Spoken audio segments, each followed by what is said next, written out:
13조 원을 쏟아부은 삼성이 베트남을 버리고 인도로 달려갔습니다. 모디 총리는 웃으며 환영했죠. 하지만 공장 문을 여는 순간 삼성 임원들의 얼굴은 새하얗게 질렸습니다. 약속했던 보너스 대신 날아온 건 수천억 원짜리 세금 폭탄이었고, 노조는 일자리를 자식에게 물려달라며 파업에 돌입했거든요. 14억 인구라는 황금알을 낳는 거위를 잡으려다 삼성은 지금 지옥 한복판에 서 있습니다. 과연 인도는 삼성의 구원자가 될까요? 아니면 30조 원을 집어삼킬 블랙홀이 될까요? 그 치열한 현장 속으로 들어가 보겠습니다. 베트남이 등을 돌리자 삼성은 급하게 짐을 쌌습니다. 목적지는 인도의 수도 뉴델리 인근 노이다였죠. 공항에 내리는 순간부터 뜨거운 열기만큼이나 인도 정부의 러브콜은 강렬했습니다. 나렌드라 모디 총리가 내건 구호는 메이크 인 인디아였거든요. 베트남은 1억 인구지만 우린 14억이다. 중국 견제하면서 여기서 만들어 여기서 팔아라. 우리가 전폭 지원하겠다는 제안이었습니다. 베트남이 단순히 값싸게 물건을 찍어내는 하청 공장이었다면 인도는 그 물건을 사줄 거대한 소비 시장이었던 겁니다. 14억 인구 중 스마트폰 없는 사람이 수억 명이니 삼성 입장에선 눈이 돌아갈 수밖에 없었죠. 조건도 기막혔습니다. PLI라는 생산 연계 인센티브를 제시했는데요. 쉽게 말하면 공장에서 물건 만드는 만큼 정부가 현금 보너스를 준다는 겁니다. 세금 깎아주는 수준이 아니라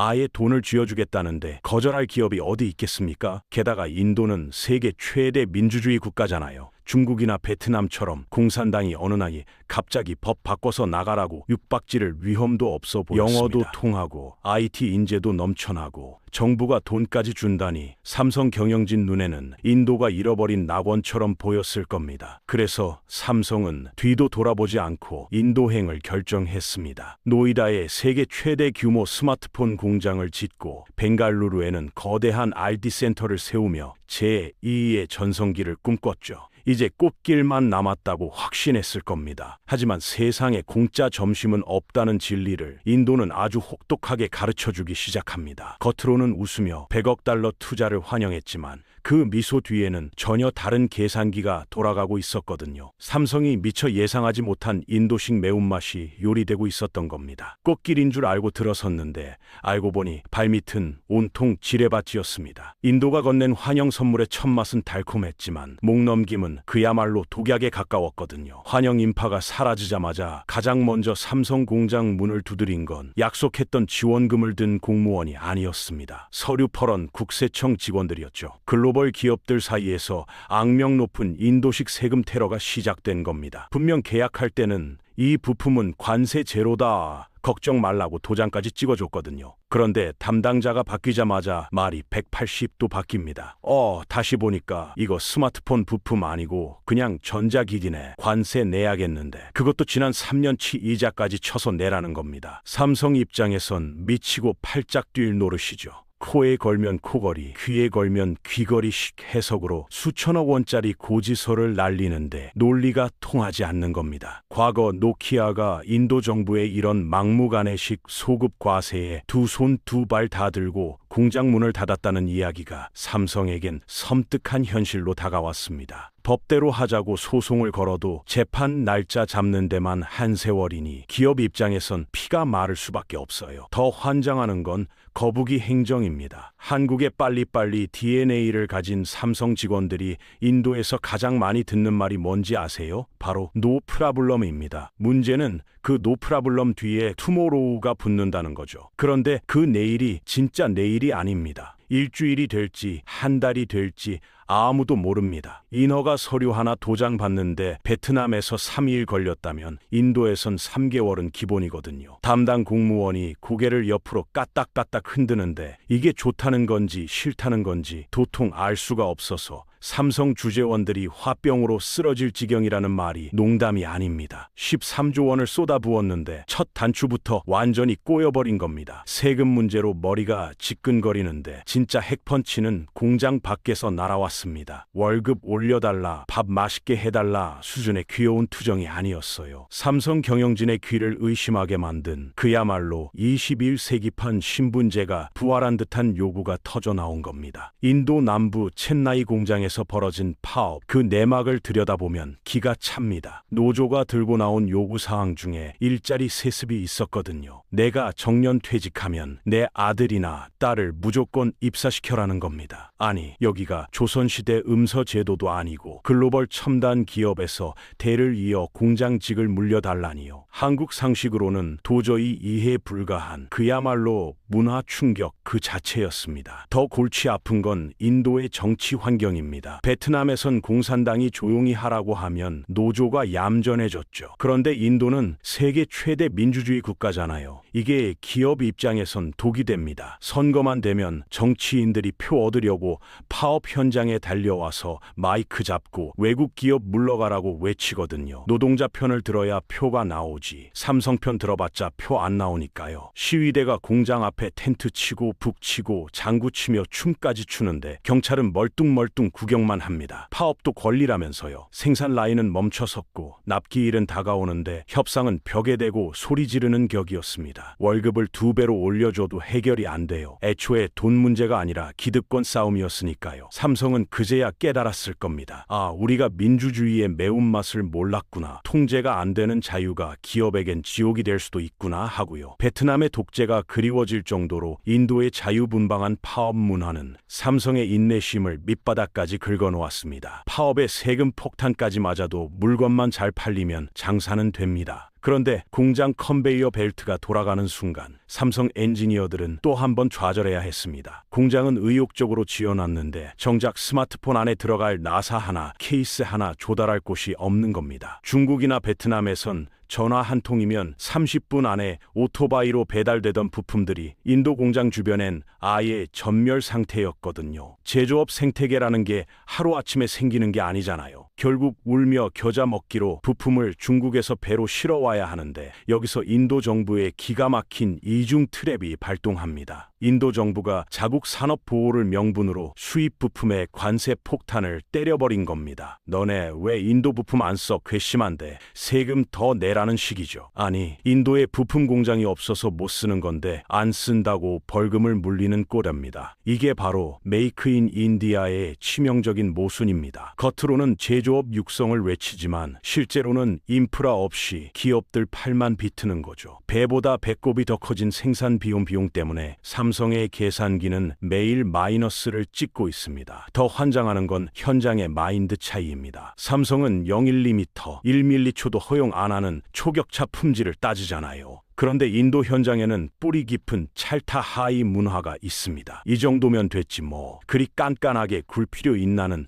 대충대충 정신이죠. 아이폰 불량률이 한때 50%를 찍었다는 뉴스가 괜히 나온 게 아닙니다. 삼성 엔지니어가 불량품을 지적하면 현지 직원은 어깨를 으쓱하며 노 프라블렘을 외칩니다. 세계 최고 품질을 자랑하던 갤럭시가 인도에서 불량률과의 전쟁을 치르게 된 겁니다. 13조 원짜리 공장이 돌아갈수록 삼성의 속은 시커멓게 타들어가고 있습니다. 인도가 지옥이라면서도 삼성이 버티는 또 다른 이유, 바로 영원한 라이벌 애플 때문입니다. 팀 쿡도 중국 눈치 보느라 바쁘지만 결국 인도네시아, 베트남 다 찔러보다가 답은 인도다 하고 들어왔거든요. 지금 인도에선 삼성과 애플의 맞대결이 벌어지고 있습니다. 예전엔 삼성이 저가폰으로 물량 공세를 했다면 이제는 판이 바뀌었습니다. 인도 부자들이 아이폰을 사기 시작했거든요. 삼성 입장에선 자존심 상하는 일이죠. 우리가 먼저 들어와서 밭 다 갈아놨는데 애플이 숟가락만 얹는 격이니까요. 그래서 삼성이 칼을 갈았습니다. 인도 뭄바이 한복판에 뉴욕 애플 스토어 뺨치는 초대형 체험관을 열고 갤럭시 S 시리즈와 폴더블 폰을 엄청나게 밀어붙이고 있습니다. 인도의 진정한 프리미엄은 삼성이다라는 걸 보여주겠다는 거죠. 재미있는 건 애플이 아이폰 공장을 인도로 옮기면서 삼성 디스플레이 같은 부품사들도 덩달아 바빠졌다는 겁니다. 적군이자 아군인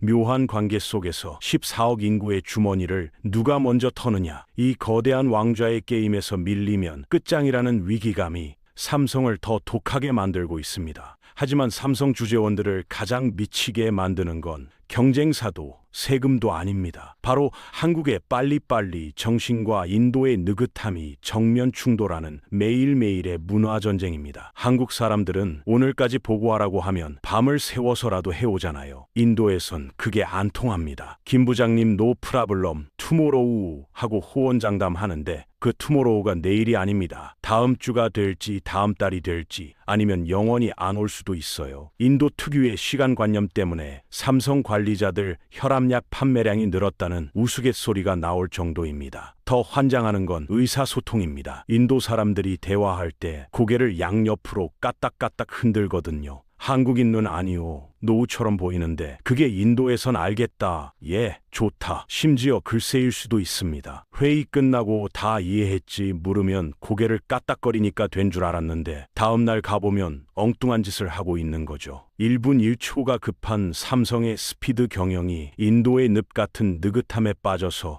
허우적대는 상황. 이건 비즈니스가 아니라 매일매일이 극한 직업입니다. 정부도 힘들고 문화도 힘든데 진짜 최종 보스는 따로 있습니다. 바로 인도를 꽉 잡고 있는 토종 재벌들. 타타와 릴라이언스입니다. 무케시 암바니 회장 들어보셨죠? 아들 결혼식에 리한나랑 저커버블을 부르는 돈으로 성을 쌓는 사람들입니다. 이 사람들이 무서운 게 뭐냐면 통신망부터 유통망까지 인도의 모든 길목을 쥐고 있다는 겁니다. 삼성이 폰을 아무리 잘 만들어도 암바니 회장의 통신사 지오가 너네 폰 우리 망에 안 태워줘 하면 그냥 깡통되는 거죠. 그래서 삼성은 이들 눈치를 엄청나게 봐야 합니다. 겉으로는 파트너지만 속으로는 언제 삼성의 밥그릇을 뺏을지 모르는 하이에나들이거든요. 실제로 이 재벌들은 정부랑 짬짬이 돼서 자국 기업 키워주기 정책을 유도하고 있습니다. 삼성아, 너네 기술만 내놓고 조용히 있어. 돈은 우리가 벌게, 이런 식이죠. 호랑이 굴에 들어갔더니 거기엔 정부만 있는 게 아니라 이미 그 굴을 지배하고 있는 공룡 재벌들이 득실거리고 있었던 겁니다. 삼성의 인도 생존기가 단순한 진출기가 아니라 전쟁기일 수밖에 없는 이유입니다. 세금 뜯기고 파업에 시달리고 부품 없어 발을 동동 구르면서도 삼성은 왜 이 지옥 같은 인도에서 짐을 싸지 않을까요? 이재용 회장이 바보라서 그럴까요? 아닙니다. 바로 계산기를 두드려 보면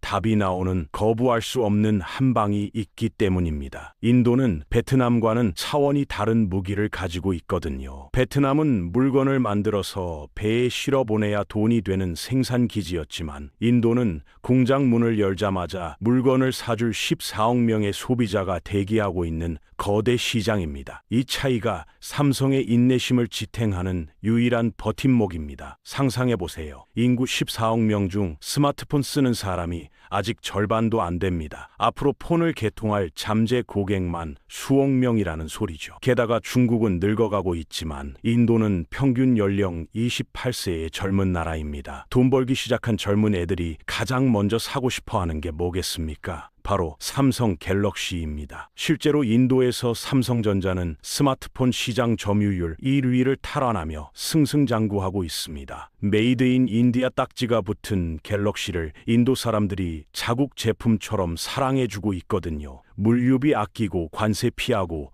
현지인 마음까지 얻었으니 이게 바로 삼성이 꿈꾸던 그림인 겁니다. 수익성도 기가 막힙니다. 예전엔 저가형 폰만 팔렸다면 이젠 인도 중산층이 지갑을 열면서 비싼 갤럭시 S 시리즈와 접는 폰이 불티나게 팔립니다. 애플이 중국에서 재미봤던 그 황금 루트를 삼성이 인도에서 그대로 재현하고 있는 셈이죠. 공장 밖에서는 시위대가 꽹과리를 쳐도 매장 안에서는 계산기 두드리는 소리가 끔이지 않는 기묘한 상황입니다. 삼성은 지금 과정이 지옥 같아도 결과가 천국이라면 버틴다는 독한 마음으로 인도의 모래바람을 견디고 있는 겁니다. 결국 100억 달러라는 베팅은 단순한 공장 이전이 아니라 14억 인구의 미래를 선점하기 위한 삼성의 처절한 올인이었던 셈입니다. 인도는 삼성에게 기회의 땅인 동시에 치명적인 지뢰밭입니다. 14억 정책이라는 달콤한 과실을 얻으려면 세금 테러와 황당한 파업이라는 가시덤불을 헤치고 나아가야 하니까요. 삼성은 지금 베트남의 배신을 뒤로하고 인도라는 거친 야생에서 아슬아슬한 줄타기를 하고 있는 겁니다. 이건 단순히 삼성만의 도박이 아닙니다. 탈중국을 꿈꾸는 전 세계 기업들이 삼성의 성적표를 숨죽여 지켜보고 있거든요. 과연 10년 뒤 인도는 삼성에게 젖과 꿀이 흐르는 약속의 땅이 될까요? 아니면 벗어날 수 없는 늪이 될까요? 주사위는 던져졌고 이제 남은 건 냉혹한 결과뿐입니다.